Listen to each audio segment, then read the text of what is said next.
Իդեպ մարտի 22-ին մետրոյում քարոզարշավի ժամանակ արցախյան հերոս Մերուժան Մոսյանի դստերը փախած անվանելուց հետո, երբ քննադատությունը հասել էր բարձրակետին, ամենուր բացասական գնահատականներ էին, Փաշինյանը գործի դրեց իր հայտնի հնարքը՝ ներողություն խնդրեց։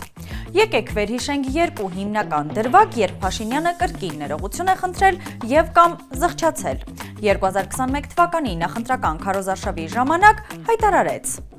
Եվ այո, նրանք մեզ կներեն, մի ամիս երկու ամիս ավել գերության մեջ մնալու համար։ Իսկ ինչ եղավ արդյունքում, ոչ թե 1 կամ 2 ամիս ավել նրանք մնացին գերության մեջ, այլ շատերը մինչ օրս գտնվում են Բաքվի բանտերում։ Այս ներումը հայցելուց հետո եղան նոր գերիներ։ Բաքվում դատապարտվեցին ցմահ ազատազրկումների, իսկ Փաշինյանը խաղաղության պայմանագիր կոչվածից պարզապես հանեց գերիների հարցը։ Մեկ այլ դրվագում Փաշինյանը ծնկի իջավ հերոսների հիշատակի առաջ եւ կրկին ներողություն խնդրեց, բայց նույն Փաշինյանի ճանապարհն ազատելու համար Եռաբլուրում զոհվածների ծնողներին քարշ էին տալիս կարմիր բերետավորները։